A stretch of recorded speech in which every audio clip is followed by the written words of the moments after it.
इमाम फखरुद्दीन राजी रहमतुल्लाह ताला ने एक बड़ी प्यारी हदीस लिखी है। कहते हैं नबी पाक सल्लल्लाहु अलैहि वसल्लम के पास एक शख्स आया, उसने कहा या रसूलल्लाह मैंने कलमा पढ़ना है पर 4 चीजें हैं जो मुझसे छूटती नहीं और आप उनको हराम कहते हैं,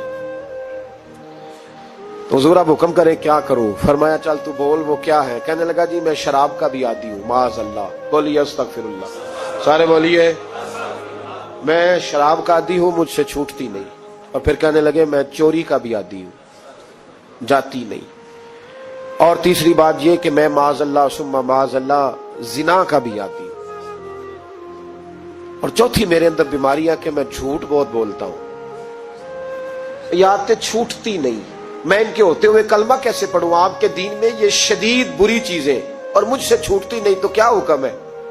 मेरे महबूब अलैहिस्सलाम को अल्लाह ने बड़ी हिकमत अता फरमाई, बड़ा नवाजा है नबी पाक ने। हुजूर ने बड़े खूबसूरत जुमले कहे, फरमाया कुछ सौदा कर ले मेरे साथ। अर्ज की हुजूर हुक्म हो, फरमाया चारों में से एक छोड़ दे, कलमा पढ़ ले, सौदा कर ले। कहा हुजूर हुक्म करे कौन सी? सहाबा कहता है अब हम घूम रहे थे कि ये क्या बात है, चारों चीजें हराम में कतई है। हुजूर कहते एक छोड़ दे, मैं एक वादा कर। कहा या रसूलल्लाह हुक्म करे। तो सहाबा कहते हैं अब जब हुजूर ने कहा ना एक छोड़ दे, तो हम फिर तज्जिया कर रहे थे कि शराब बड़ी गंदी है, जिना बड़ा गंद है, चोरी किसी के हक में डाका है, जुल्म है। लेकिन मेरे नबी पाक अलैहिस्सलातु सलाम ने क्या खूबसूरत फरमाया, फरमाया चल तू झूठ छोड़ दे। क्या छोड़ दे? अल्लाहु अकबर। फरमाया झूठ छोड़ दे। अर्ज की बाकी? फरमाया बाकी अल्लाह फजल करने वाला है, तू झूठ छोड़ दे। अब लोग कहते हैं कि हम हैरान थे कि इतनी गंदी चीजें, शराब भी, जिना भी, चोरी भी, और हुजूर ने सिर्फ झूठ छुड़वाया है। वो सरदार कहता है मैं घर गया, शराब की बोतल पे हाथ डालने लगा। दिल में ख्याल आया शराब पी के सहाबा के मजमे में जाऊंगा, तो अगर किसी सहाबी ने पूछा कि तूने शराब पी है, झूठ बोलूंगा तो नबी पाक के वादे का क्या बनेगा, और सच बोलूंगा तो उस महफिल नूर में बैठूंगा कैसे शराब पी के? कहते 2-3 दफा हाथ बढ़ाया पर मजा नहीं आया, मैंने पटखी दीवार के साथ बोतल, मैंने कहा ये तो गई, ये नहीं पीऊंगा आज के बाद। कहते फिर मैं बाहर निकला उस औरत के पास रात गुजारने जहां मुंह काला करना था। कहते जब पहुंचा तो उसने पहला सवाल पूछा, कहने लगी सुना है तू कलमा पढ़ गया है?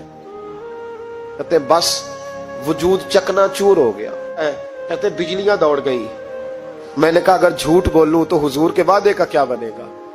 महबूब ने कहा झूठ नहीं बोलना, अगर सच बोलूं तो फिर इसके करीब कैसे जाऊं? कहते वहां से भी लौट आया। अब मेरी जिना की आदत भी गई। अगली शाम हुई तो सामने माल पड़ा था एक आदमी का, वो आदमी काफिल था, उस पे हाथ डालने लगा तो दिल में ख्याल आया ये सवेरे तफ्तीश भी करेगा, अगर पूछता पूछता मुझ तक आ गया कि तूने तो नहीं चोरी की, तो झूठ तो मैं बोल ही नहीं सकता, हुजूर से वादा किया है, और सच बोलूंगा तो मेरी आबरू क्या बचेगी।